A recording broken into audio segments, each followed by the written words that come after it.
이어서 뉴욕 현지 연결해 생생한 소식 들어보겠습니다. 간밤에 미 증시에 영향을 미쳤을 만한 지표와 이벤트를 살펴보겠는데요. 김용갑 특파원 연결해 보겠습니다. 김용갑 기자. 네, 안녕하세요. 네, 안녕하세요. 간밤에 발표된 경제 지표부터 살펴봐야겠습니다. 네, 이 미국의 주택 거래량이 6개월 만에 증가한 것으로 나타났습니다. 20년 만에 최고 수준에 가까운 이 모기지 금리에 발목이 잡혀서 미국의 주택 시장은 그동안 5개월 연속해서 하락세를 보여왔는데요. 하지만 11월에는 시장의 예상과 달리 소폭 증가를 기록했습니다. 전미부동산 중개인 협회에 따르면 11월 기존 주택 판매는 전월 대비해서 0.8% 증가한 계절 조정 기준으로 연율 382만 채를 기록했습니다. 월스트리트저널이 집계한 조사에 따르면 시장은 11월 기존 주택 판매가 전월 대비해서 0.8% 감소할 것으로 예상한 바 있습니다. 지난해 같은 기간과 비교해서는 7.3% 감소했습니다.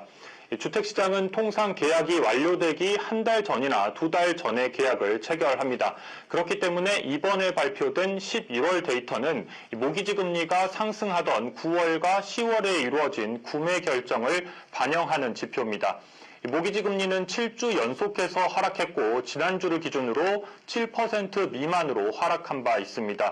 모기지 은행협회에 따르면 모기지 금리가 하락하면서 최근 7주 가운데 6주 동안 모기지 신청이 증가한 바 있습니다.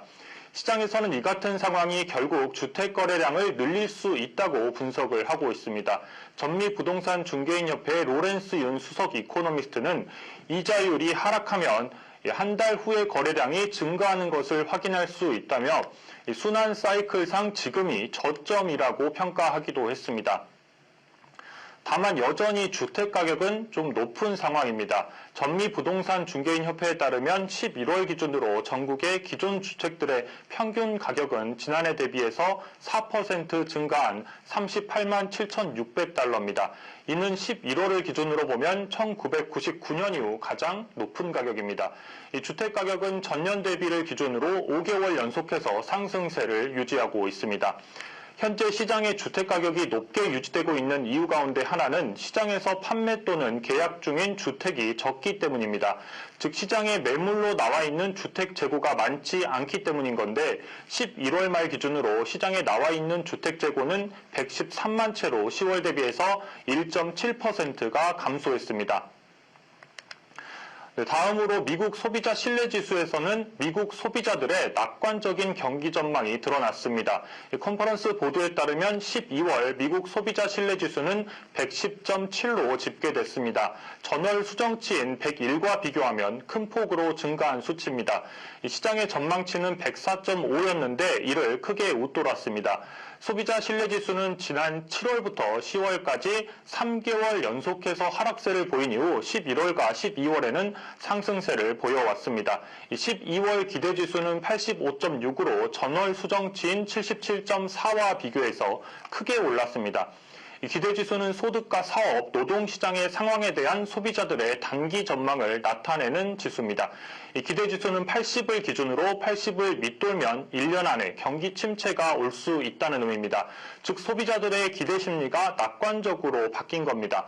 80을 밑돌며 1년 안에 경기 침체를 예상하던 소비자들이 낙관적인 전망으로 방향을 틀었습니다. 이는 거의 올해 7월에 시장에 퍼졌던 낙관론 수준으로 소비자들의 기대감이 돌아간 수준입니다.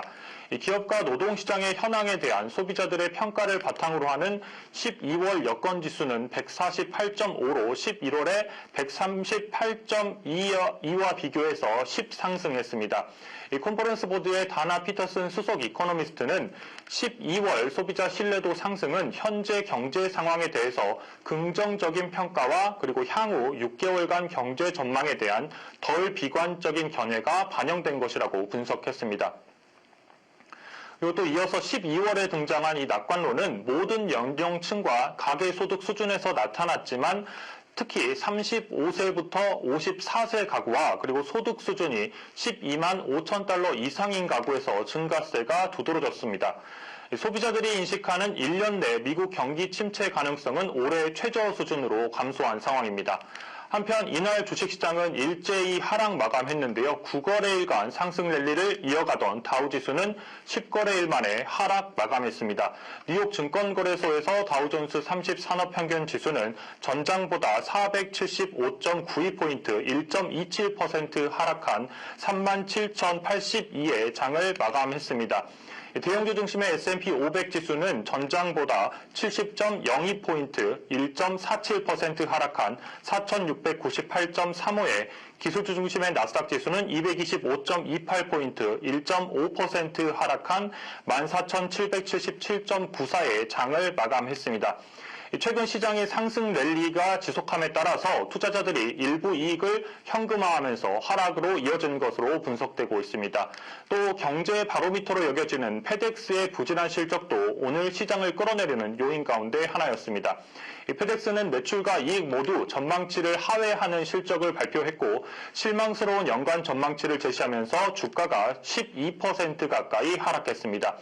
페덱스는 전 세계 경기에 바로미터 역할을 하는 미국의 대형 물류업체입니다. 네, 미국 FOMC 이후에 연준 의원들의 발언이 이어지고 있습니다. 오늘은 필라델피아 연준 총재의 발언이 있었는데요. 자세히 전해주시죠. 네, 그렇습니다. 패트릭 하커 필라델피아 연방준비은행 총재가 발언을 내놨습니다. 연준이 금리를 내려야 하지만 당장 인하하지 않을 것 이렇게 말을 했는데요. 한 라디오 방송국과의 인터뷰에서 하커 총재는 금리를 낮추기 시작하는 것이 중요하다며 우리는 너무 빨리 금리를 낮출 필요가 없고 당장 낮추지도 않을 것이라고 말을 했습니다. 그러면서 현재의 금리를 유지하고 금리를 낮추기 시작해야 한다고 덧붙였습니다. 하커의 발언은 최근 연준 위원들의 발언에 비하면 연준의 다음 결정이 금리 인하라는 점을 더 지지하는 것으로 해석됐습니다. 앞서 제롬 파월 미 연준 의장의 비둘기파적인 발언 이후 위원들은 시장을 진정시켜 왔는데요. 존 윌리엄스 뉴욕 연은 총재는 금리 인하를 얘기하고 있지 않다고 선을 그은 바 있고 오스탄 굴스비 시카고 연은 총재는 시장은 듣고 싶어하는 대로 듣고 있다고 지적하기도 했습니다. 하지만 이날 하커 총재는 보다 이들에 비해서는 적극적으로 금리 인하를 이야기했습니다. 하커 총재는 내년에는 투표권을 가지고 있지는 않은 인물입니다. 하커 총재는 인터뷰에서 연준이 언제 금리를 인하를 시작하는 게 적절한지 그리고 내년에 얼마나 많은 금리를 인하할지에 대해서는 구체적으로 밝히지는 않았습니다. 한편 이날 도널드 트럼프 전 미국 대통령의 대선 출마 자격을 놓고 나온 판결이 주목을 시장에서도 받았습니다. 트럼프 전 대통령이 내년 대선에 출마할 자격이 없다는 판결이 나왔기 때문입니다.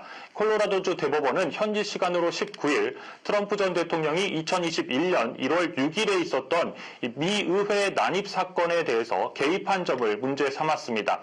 당시 트럼프 전 대통령의 지지자들은 바이든 대통령 당시 후보의 당선 승리를 가로막기 위해서 의회에 난입한 바 있습니다.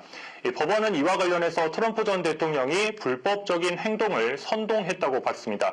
미 언론들은 이번 판결이 다른 주에도 영향을 미칠지 주목하고 있습니다. 트럼프 전 대통령 측은 항소하겠다는 입장입니다. 이에 따라서 콜로라도주 대법원의 판결은 연방 대법원의 판결까지는 유보될 예정입니다. 지금까지 뉴욕에서 매일경제 김용갑입니다.